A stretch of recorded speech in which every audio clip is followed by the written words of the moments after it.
1.5 million women in the UK have endometriosis. Our reporter Erin Parker is here with us in the studio to tell us about this condition. So Erin, what is endometriosis and how many people does this condition affect? Thanks Leonie and Johnny. Endometriosis is a long-term condition where tissue similar to the lining of the womb grows in other places like the ovaries. It affects 1 in 10 women in the UK, and some women are very badly affected whilst others have no noticeable symptoms. What are a few of the symptoms people should look out for? Some of the most common symptoms are pain in the lower tummy or back, period pains that stop you doing normal activities, feeling sick and difficulty getting pregnant. In some women it can also lead to depression. So is it right that there's only one way to find out if you've got endometriosis? Yes, so far there is only one definitive way to diagnose endometriosis, and that's by something called a liposcopy, which is an operation where a camera is inserted into the pelvis, and whilst this can diagnose it, there's no complete cure to endometriosis. It can be treated with painkillers or contraceptives or removed for further testing. However, the surgery to remove endometriosis can cause further problems such as infections, bleeding or damage to some organs. And one of the reasons we're covering this story today, Erin, is delays in diagnosis. How long can people expect to wait? There's an average of an 8-year wait just to get a diagnosis for this condition. This is because a lot of people put their symptoms down to period pains, which can delay the diagnosis. And even though it's the second most common gynecological condition in the UK, it can be misdiagnosed due to there not being much research. A lot of people are also dismissed when they seek help. A survey from Very Well Health found that 90% of people with endometriosis reported being disbelieved, dismissed or ignored by others at least monthly.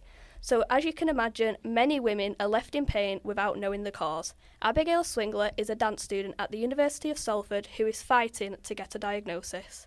It's really, really hard to get an actual diagnosis. I know many people who it's taken them 10 years to even get that diagnosis. I'm currently 4 years into that journey and no closer to a diagnosis than I was back in 2019, which is awful because it makes me feel like I'm going crazy. It's really, really hard to get an actual diagnosis. I know many people who it's taken them 10 years to even get that diagnosis. I'm currently 4 years into that journey and no closer to a diagnosis than I was back in 2019, which is awful because it makes me feel like I'm going crazy. So Erin, the delayed diagnosis must cause a lot of problems for women suffering from endometriosis.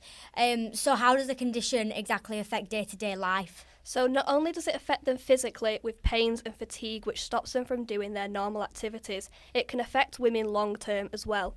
One of the main complications of the condition is a difficulty of getting pregnant or not being able to get pregnant at all.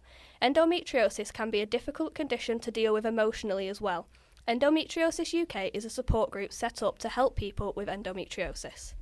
My day-to-day life is impacted by my endometriosis in so many different ways. For me, I have pain constantly, which can differ from person to person. But with my degree in dance, I find myself either having to sit out a lot of classes or I have to modify things to make them work for my body, which is very frustrating at times. I suffer from chronic fatigue, which is not great because sometimes it means I can't go out or I just have to rest. I struggle drinking because that makes my pain much worse, so sometimes I feel like a bit of a rubbish student, and just in general it affects everything that most normal people can do with ease. So just walking to the shops or going to the toilet or having sex, it affects everything, and sometimes it can affect me mentally because it's hard. My life is harder to live, and sometimes I just wish I could just have a normal body, just a break. Thank you, Erin.